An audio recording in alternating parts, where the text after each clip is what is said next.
Back when I was 17, my first real girlfriend texted me one night to say, "Parents on a date night. Come over and have the place to ourselves." Yep, the text that every young man waits for. The one that makes everything around you glow in gold while you hear the voice of God saying, "My son, you've been chosen. Now go forth and multiply." I'd been planning on a night of video games with the boys, but within minutes, I was in the shower, scrubbing the enamel off my teeth to become a little mint, drowning myself in cologne, and raiding my brother's rubber stash for an entire platoon's worth. I remember texting her, "Want me to bring anything over? I got a few pizzas." And she just replied, "Nah, just bring yourself. What a feeling, dude. Girlfriend is home alone, and all she wants delivered is me." So I rushed to finish getting dressed, spent like 5 straight minutes in the mirror making sure I looked fresh and clean. So fresh and so clean, and then I was ready to go. The walk over to my girlfriend's place took like 20 minutes. So from the time of getting the text to me actually arriving couldn't have been any more than an hour.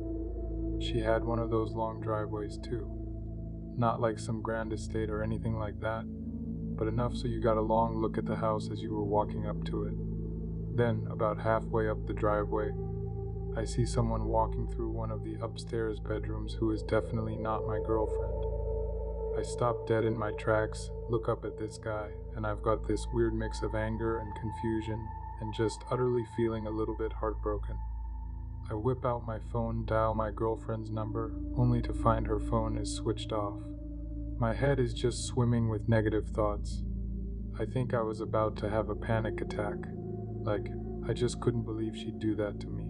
I was checking if I had the right house, double checking the upstairs bedroom, like 100% certain that I'd just seen someone, but also telling myself, no way, I must be hallucinating or something. But nope, that same dude in the green hoodie walks through her parents' bedroom again, like all the way in and then all the way out. But on the way out, he sees me, and he stops and stares at me. He's looking at me like, "Who are you, my guy?" Where I'm looking at him like, "Me, who are you?" But as I'm looking, I notice there's something weird about his face. It's all distorted. And then it hits me that his face is all distorted because he's wearing literal pantyhose over his head, like a meme of a bank robber or something.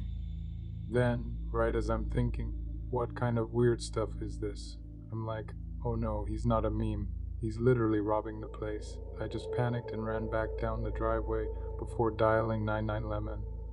But then, as I'm giving the operator all the details, I realize that my arrival might have prompted something bad to happen to my girlfriend. I ended up running back up the driveway, kicking on the door, and shouting up at the window, "Cops are on their way! You better get out of there." I added a few expletives, but I won't say them here. I didn't hear anyone shouting back. In fact, I couldn't hear anything going on inside at all. But that didn't mean there wasn't anything going on. The intruders, home invaders, whatever you want to call them, they could have been doing anything to my girlfriend in there, and that's if they hadn't done something irreversible already. Waiting those few minutes for the cops to arrive was agony, but the dispatcher promised me that they'd roll up with their lights and sirens blaring to try and scare the intruders off.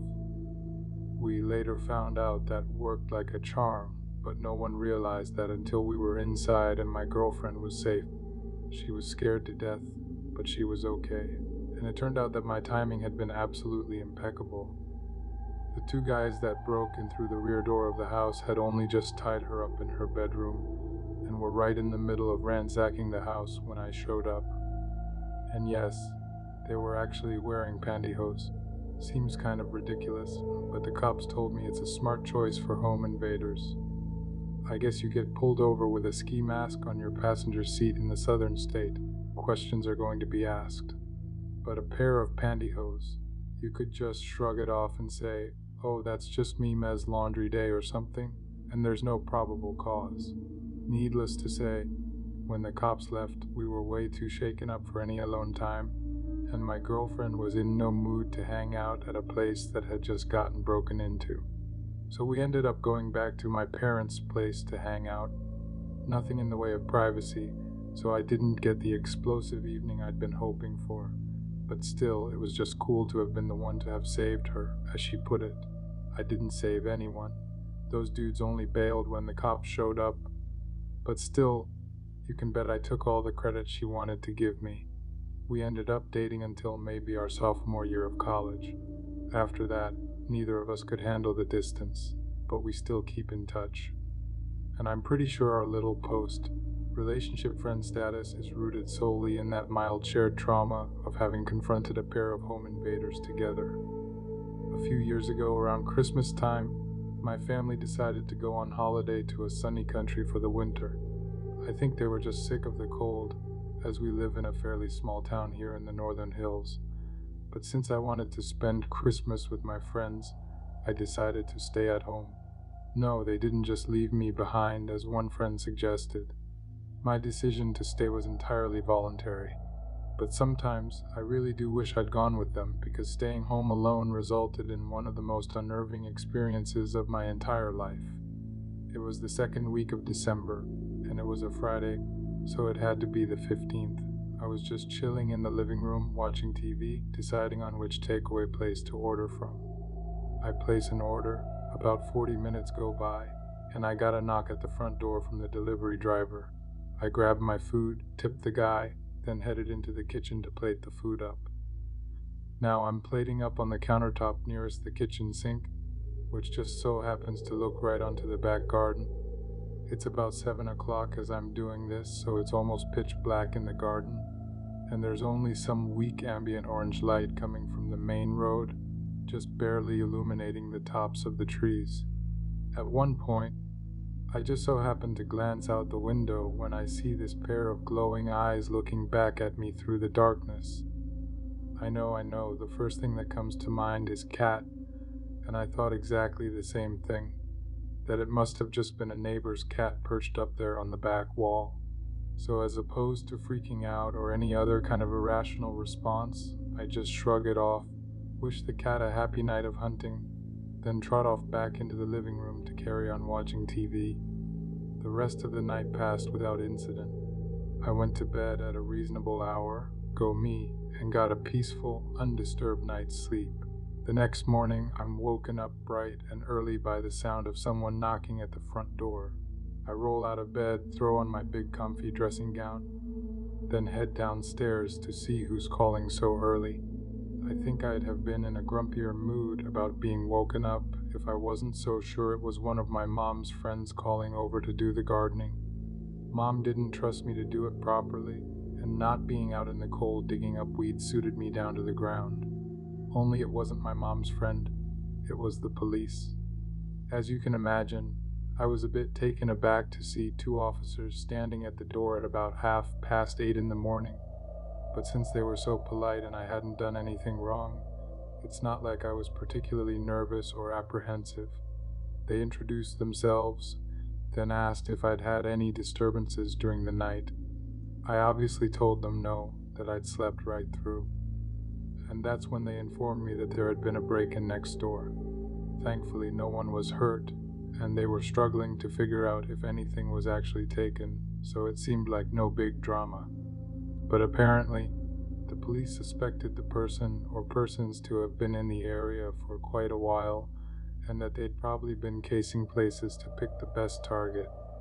Basically, they wanted to know if they could have a little look around the back garden to see if there were any signs of forced entry around the fence or back door.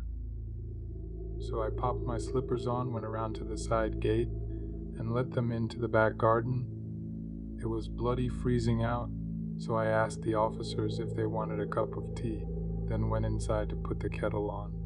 When I left the officers, the atmosphere was light and friendly. Like, granted, there had been a break-in, but I got the impression they thought it was just kids being daft and not some horrible, sinister stalker type thing. But when I walked back into the garden with some cups of tea, the atmosphere had completely changed.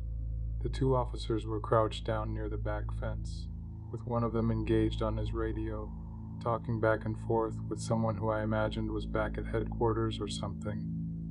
I don't know, police things. So don't have a go at me if I get things wrong, please.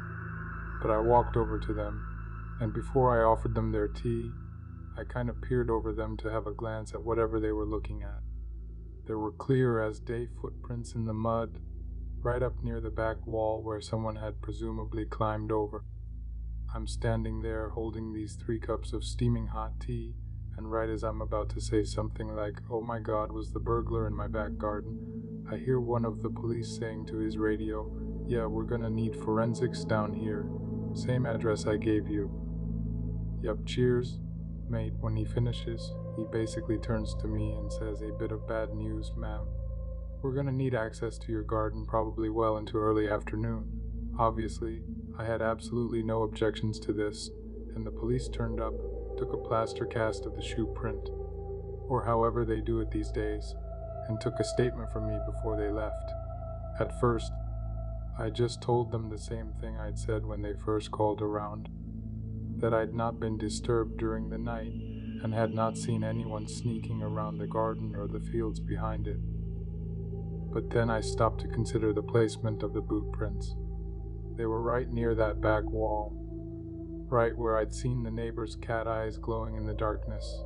I had seen something right around the time the police suspected the burglar to be in the area too. But it was just a cat, right? It was just a cat sitting on the wall, right where the burglar had been standing near the back of the garden.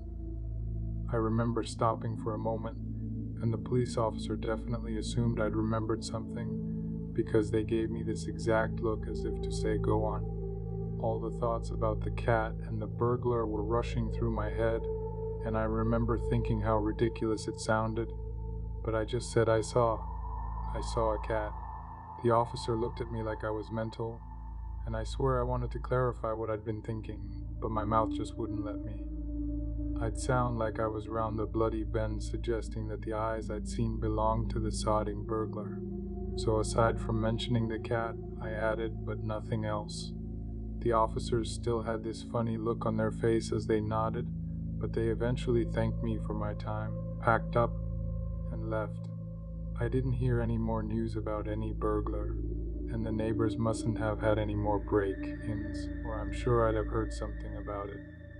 When my family got back, Mom went over to talk to them about what happened.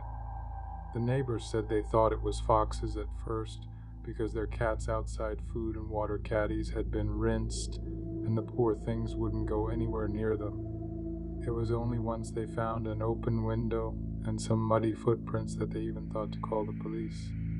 And by that point, everyone was fixated on it being a person since they were able to open a window and were obviously wearing shoes or boots. I realize how insane this sounds, and it might come as no surprise to some of you that these are thoughts that I've never expressed publicly before. I mean, why would I? People would think I was off my rocker. So naturally, there are thoughts that have always been pushed to the back of my mind, but they've always been there, festering away. Little questions like, what if the break in the cat's eyes and the scared neighbor cats were all connected? What if I hadn't been looking at a cat in the darkness of my back garden that night? What if it was something else, and not even a something, a someone?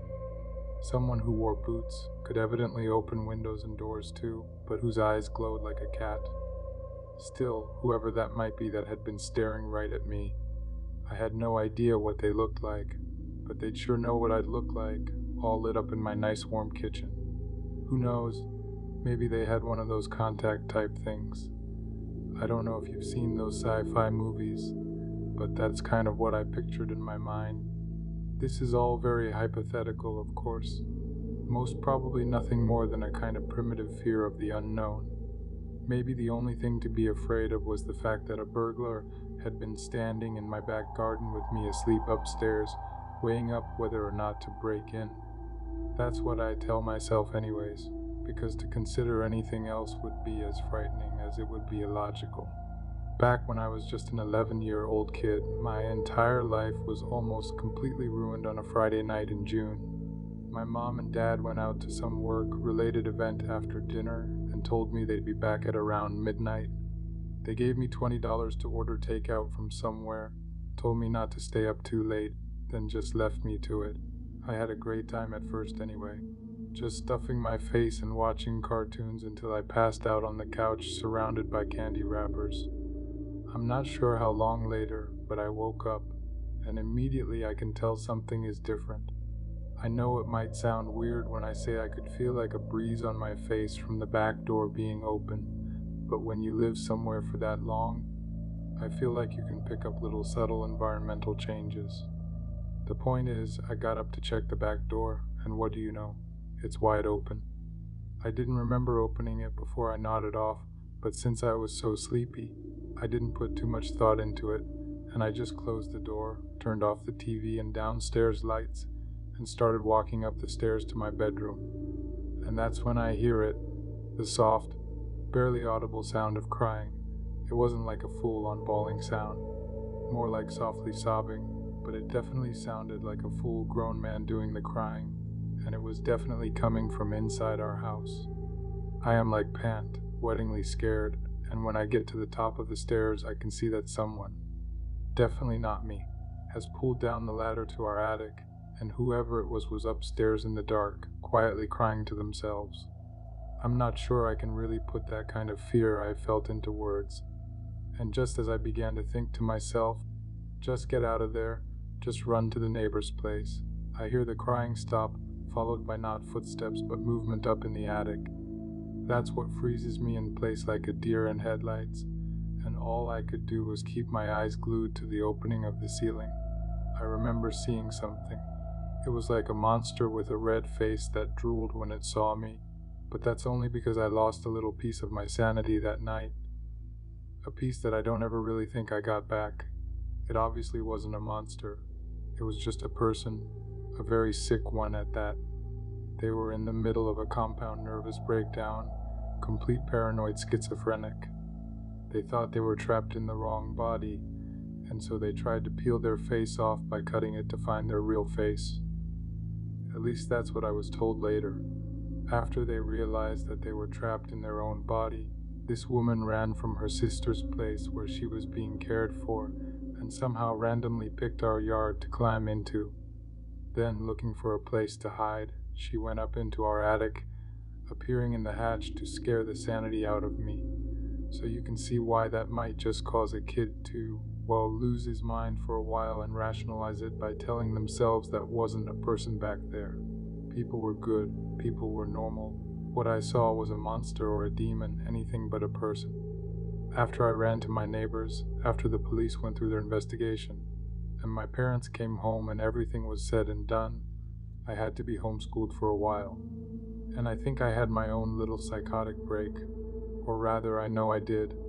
It made life almost unbearable for my parents, and they were infinitely patient with me, something I'll never stop paying them back for, I suppose.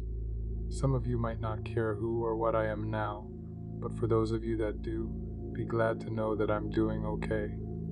My wife doesn't know about what happened to me when I was a kid. I never had the heart to tell her. I know all it'll do is upset her and make her worry, and I've had quite enough of that for one lifetime, I think. She suspects something, though. What with the way I'm basically obsessed with home security, and maybe that's just a mark of what a good woman she is. She doesn't probe me, she just patiently waits for me to talk about whatever it is when I'm good and ready. For context, I was about 10 years old at the time, female. Now the story. I was really excited because my grandparents were going away for the weekend and allowed me to watch their house while they were away. Since we lived right across the street from my grandparents' house, my parents said this was fine. Honestly, my parents let me do a lot of things during my childhood that, in hindsight as a now adult myself, I should have never done. I have had my fair share of creepy experiences, but by some miracle I've made it through unscathed. So as any 10-year-old with a sibling, I was excited for some space all to myself. My grandparents didn't leave a key, but instead left the back door unlocked for me. Stupid, I know, but it was a very safe neighborhood, and nothing had ever happened a million times before. And this detail is important, so please keep that in mind. So I make my way across the street to their house and water the plants, feed the cats, get their mail, and do my house, watching duties. Once they're finished, I decided that I would spend my time there watching some movies and relaxing in the back room of the main floor. Time begins to pass as it does when you're engrossed in movies, and now it's dark out. I'm ripped out of my movie by knocking at the front door. I'm not worried by this. My grandparents are popular enough and do have friends that sometimes stop by. I figured that if I let the door go unanswered, they'll understand my grandparents are not home and they'll just leave. The knocking continues and the doorbell rings one or two more times, and then it stops. Figuring they must have left, I happily return to my movie. Then, without warning, the knocking continues, but it starts to intensify. The sounds echo through the house, and it sounds like they're actually surrounding me. Whatever calm, relaxed state I was in previously is completely gone, and my gut was telling me something here was wrong. I was confused as to why this person wouldn't just leave if they thought no one was here. My panic was increasing, and my 10-year-old mind was racing, trying to figure out what was going on. All the while, the deafening barrage of doorbells and pounding on the door continues incessantly. Then, suddenly, without warning, it stops again, and I've never been so grateful for the silence. I decided to summon my bravery and look out the window, hoping I can recognize the car and realize that it was all just a misunderstanding. I've always been a very paranoid person and was hoping this was just another unnecessary scare. So first, a little outline of my grandparents' house. It's a one-floor house with only a front and back door that has a brick walkway leading from front to back. Okay, so there I am, starting to peek through the window to see if I can recognize the car. Instead, I am locked eye to eye with a man I've never seen before in my life. I can only imagine the terror in my eyes. I tried to examine this man.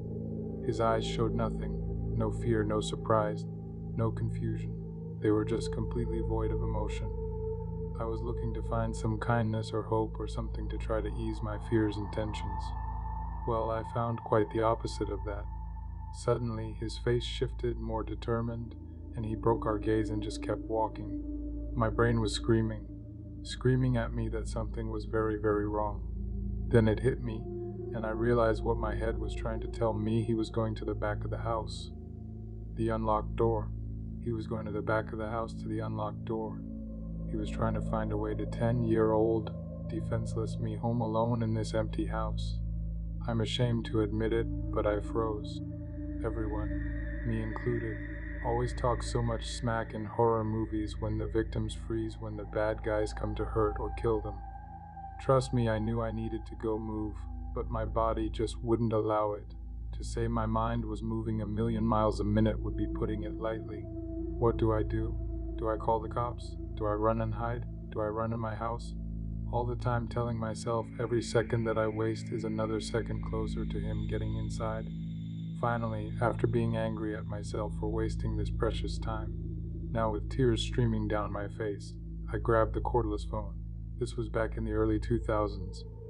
And I run into the bathroom and lock the door. In the back of my head the whole time, knowing and hoping this could all still be a misunderstanding. I really didn't want to call the police. I didn't want them to come in for everything to be fine, and I waste everyone's time and just look stupid. It was wildly confusing, and not to mention I was and am a very shy person. Needless to say, I knew I needed help diffusing the situation, so as the child that I was, I called my mom. At this point, I was truly hysterical, barely able to breathe, let alone get out words. Somehow, she was able to understand that I was at Grandma's and there was a strange man walking around the back of the house. In a stern, almost angry voice, she just said, "I'll be right there," and hung up. I clutched the phone like my life depended on it and crouched in the corner of the bathroom, waiting for the man to come in and do God knows what. I felt like I waited for hours as I gasped for air in between deep, fearful cries. The silence is broken by the sound of the back door opening, and with it my stomach dropped, unsure if this was my mother or the strange man whose dead eyes terrified me. After endless moments of pure terror, my mother calls out that it's her and it's safe to come out.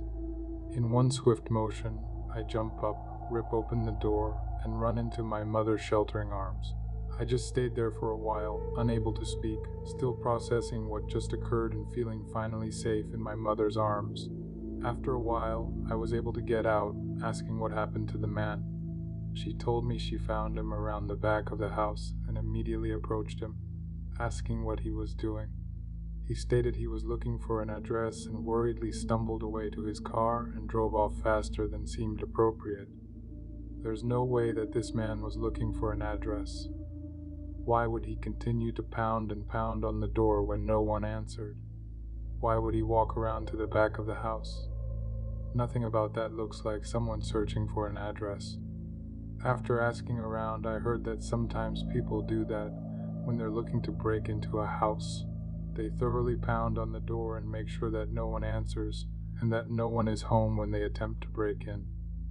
But why, when he saw that I was inside, did he continue to go to the back of the house in the most ominous way possible? I'll never know that man's true intentions that night, and honestly, I don't know if I want to know. Thankfully, we never saw him again, and no, the police were never called. Not to my knowledge, anyway. My mother watched the house for me for the rest of the weekend, as I was too scared to return until the house was no longer empty. Obviously, the story could have ended in many horrible ways, and I'm forever grateful to my mother coming to my rescue. In hindsight, she is very lucky the man didn't have a weapon and was instantly scared off when her presence arrived. The story may not sound like much to you, but to someone who was already paranoid and afraid of most people and things, it was enough to shake me to my core.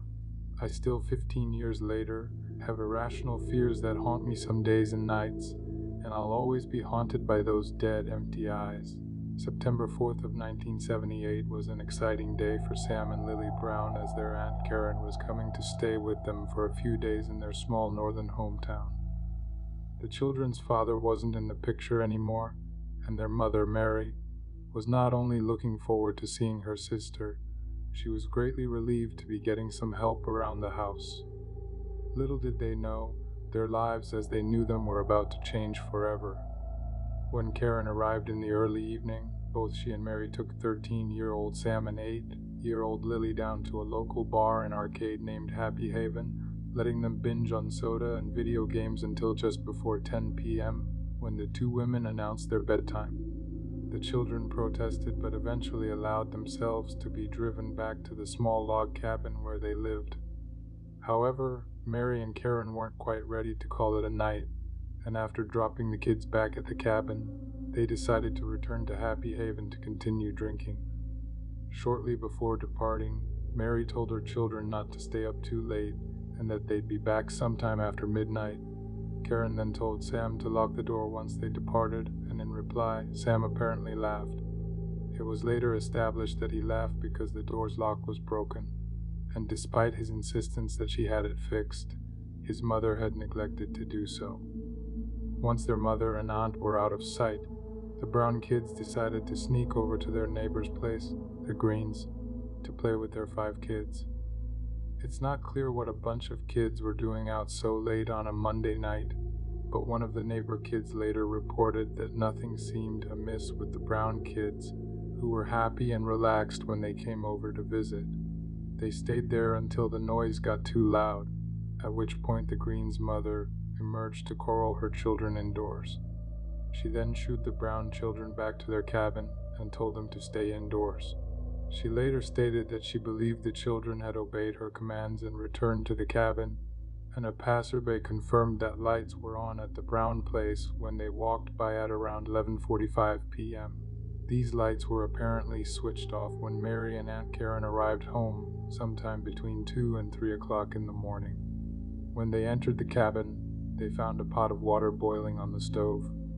On a nearby countertop, a package of macaroni and a can of tomatoes lay untouched.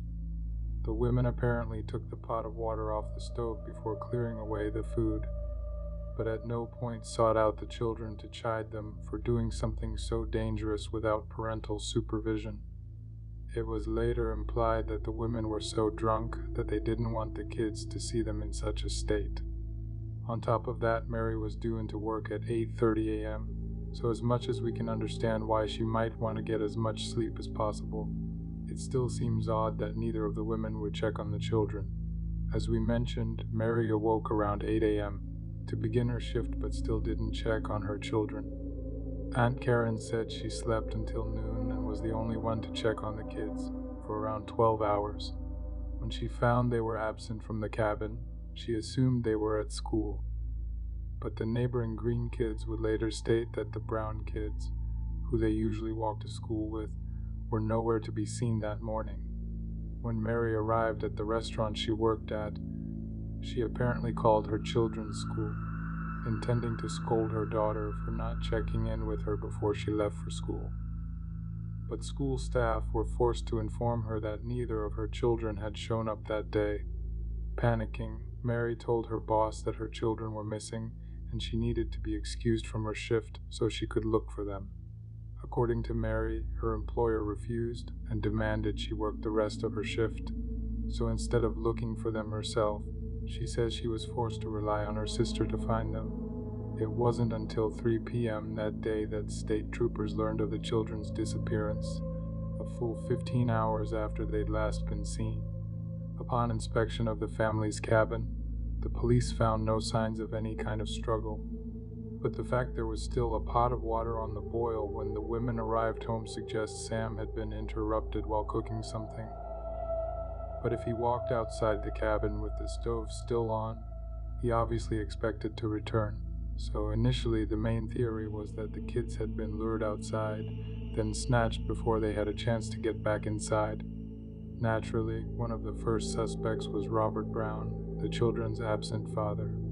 He lived all the way down in a southern state, but within a week, he had flown up to the northern state to help look for his kids. He cooperated fully with the police investigation and was subsequently ruled out as a suspect. Police established that Robert and Mary's marriage had broken down due to alcohol abuse on Mary's part and infidelity on Robert's, and at no point did police deem Robert a danger to the children's well-being. Yet Mary and Karen, as well as a handful of their blood relatives, seemed to insist that Robert was somehow responsible, given that his Uncle Henry was a vocal proponent of taking the kids back by force. This Uncle Henry was later questioned by police, and although he was honest about having said such melodramatic things, he too was cleared of responsibility.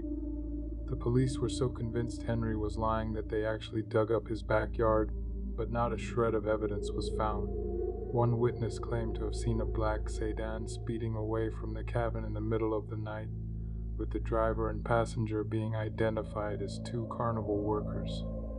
They were indeed working at the state fair on the day the children went missing and had moved on the next day. But it was later confirmed that Mary had let the men stay at her home for a single night just a few weeks prior. They most definitely were aware of the children and definitely had access to the children.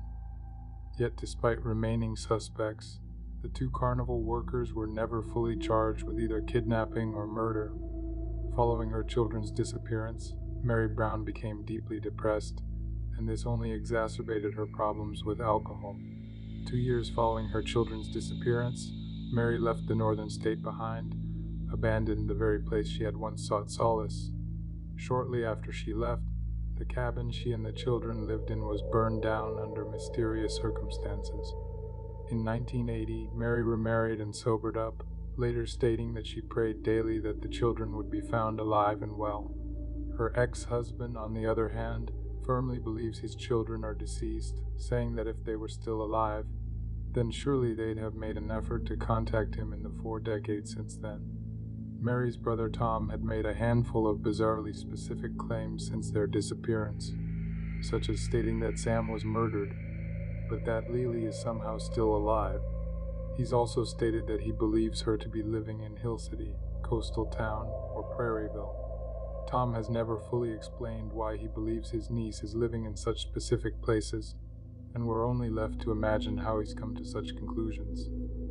Yet the question remains, what happened that caused the children to vanish that night that they were left alone? And if someone took them, who was it? One thing we have to keep in mind is that Sam Brown was extremely protective of his little sister, with those close to the children saying he was Lily's devoted protector. If someone tried to take the girl, there's a very high chance that Sam would have put up a considerable amount of resistance. If there was no evidence of such a struggle in the cabin, this suggests that the children left the cabin of their own volition, possibly enticed by someone they knew and trusted. There's also the little detail of the cabin's lights, which were apparently switched on at around 11:45, but switched off a few hours later when Mary and Karen returned from Happy Haven. Like most children, Sam and Lily were said to be scared of the dark, so either they turned them off knowing they were unlikely to return, or someone else had done so. There's also the possibility that Sam and Lily simply walked off into the forest and died of hypothermia, but not a single shred of their remains had been found in the years that followed. And even if they'd succumbed to the cold and been eaten by wild animals, at least a few scraps of bone or clothing would have been left behind.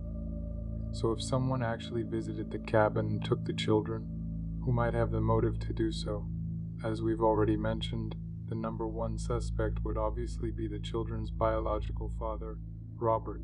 One of the reasons Robert and Mary's marriage had broken down was her excessive drinking, so there's a chance that Robert viewed her as an unfit mother and viewed their abduction as a kind of rescue.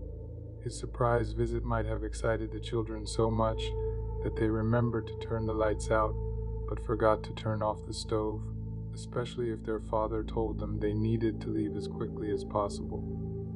But why would Robert resort to abduction over some kind of appeals process?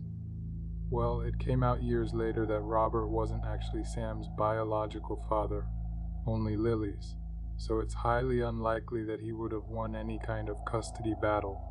But how would Robert have known the children would be alone that night? Sure, he lived down in a southern state, but that doesn't mean he didn't travel up to the northern state surreptitiously, watching the cabin for the right time to make his move before disappearing the children completely. And I do mean completely, because if Sam and Lily are still alive, they'd be well into their 50s by now, having forged entirely new identities over the years, presumably with the help of their father. They'd have gone to school, maybe even college, started employment, maybe a family too, all without ever being detected. It's a plausible theory, but even saying it out loud brings it into disrepute. Sure, the kids might keep their mouths shut to spare their father any legal repercussions, but to remain totally incognito for 50-something years would be extremely difficult and therefore highly unlikely, and so we're forced to look elsewhere for the most probable explanation. Then, even as unlikely as it seems, we have to consider the possibility that Mary and Karen are responsible for the children's disappearance. The fact that Mary claims she left her children home alone, so she could carry on drinking shows just how reckless she was, even in a small town where she felt they were safe. What's more, Mary's story is so inconsistent and nonsensical that it makes all the sense in the world to view her with suspicion. Drunk or sober, she completely neglected to check on her kids, either when she arrived home or before she left for work, then had the nerve to call Lily's school to scold her for not checking in.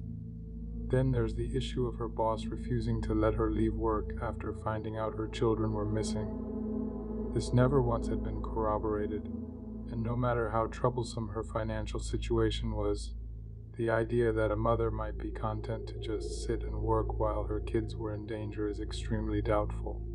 However, some say these same financial troubles motivated Mary to sell her children into a black market adoption ring, and even that her second trip to Happy Haven was an effort to gain some liquid courage for what was to come. That would definitely explain the lack of a struggle and the complete lack of any evidence regarding their whereabouts. Almost completely rules out the possibility of them being killed by their mother or their aunt. Maybe one day we'll read a news story in which one of the Brown children finally comes forward. Maybe we're only one regressive hypnosis session away from an internet-breaking headline, but it seems more likely that the truth is Sam and Lily's disappearance will forever remain a mystery, and in the absence of any definitive explanation, we find ourselves considering the most cynical of possibilities. A couple of years ago, when I was still living alone in a studio apartment, I got this really bad sinus infection. I have no idea how I got it. It was gross, but I just couldn't afford to take time off of work. Not so much because I was broke, although my financial situation wasn't the best, if I'm being honest. It was more because we needed to finish up on a project at work, and they needed all hands on deck, so to speak. Seems crazy to say that in a post-pandemic world now. You get 2 weeks paid if you so much as get the sniffles, at least currently. But back then, it was hardcore office culture all the way. Anyway, about a week into this infection and just a few days off of our deadline, I decided to try at least to get rid of the gunk in my sinuses by taking some decongestant. So I took a walk down to the pharmacy, picked some up, went home, and popped 2 of the little blue and white pills with a glass of water. A few hours later, I'm actually feeling considerably less congested, enough so that I'm actually able to get some work done at home. I was looking forward to the next day at the office too, thinking I'd be much more productive and my co-workers wouldn't be burdened with the sounds of my sniffling all day. I know that might sound kind of petty, but little irritants like that can really wear on people trying to concentrate. Early in the evening, I sat down for some dinner, intending to carry on my work when I was done, and that's the very last thing I remember. The next thing I know, I'm staring into the mirror in my studio apartment, and I just sort of come to. The first thing that freaked me out was how my last memory was of sitting down to dinner after dark, but when I came to, it was daytime. I felt groggy, but I remember my first thought being for the project at work. I grabbed my cell phone and saw it was just after 1 p.m., but I didn't see the date or the day. When my boss answers his phone, I rushed into some slurred apology about having passed out, since I knew at least that much had happened, since I couldn't account for the loss of time. But then my boss acts all confused like, "Why are you calling me on your day off?" I stopped for a second, wiggled my finger over my laptop mouse pad to turn the screen on, and that's how I figured out that it's Saturday. I took those decongestant pills on Thursday night, meaning I just totally lost almost 40 hours of my memory. If you think he sounded confused when I called him on a Saturday and apologized for being late, you can only imagine his confusion when I asked him, "Did I go to work yesterday?" And you can only imagine my horror when he was like, "Yeah, why? Is everything okay at home?" I had to clarify. I asked if I was there all day, if I was acting weird or anything. He gave me normal answers to everything. I'd been my perfectly normal self, but at the same time, I was never there. It was like someone else had been at the controls. After we'd hung up, I was piecing together everything I'd done in those last 40 hours or so, and I realized I'd done all kinds of stuff. I'd driven my car, used knives. I think I even changed the light bulb in the bathroom. As you can imagine, I called my doctor's office almost right away. No more putting stuff off. And it turned out I had an aggressively bad reaction to the decongestant. It was a 1 in a million chance, but I guess I'm just lucky like that. My doctor mentioned it's a similar sort of deal to bad reactions people have to sleep aids. Same sort of deal. I've had some pretty messed up things happen to me in my life. I was once in a skiing accident where I straight up could have died, but nothing has ever scared me like losing those 40 hours that I did. Like it was almost the supernatural aura about it that makes my skin crawl even today. I feel like I know what it's like to be possessed or something. Just having something other than yourself at the controls. Just living a day of your life, just to experience it.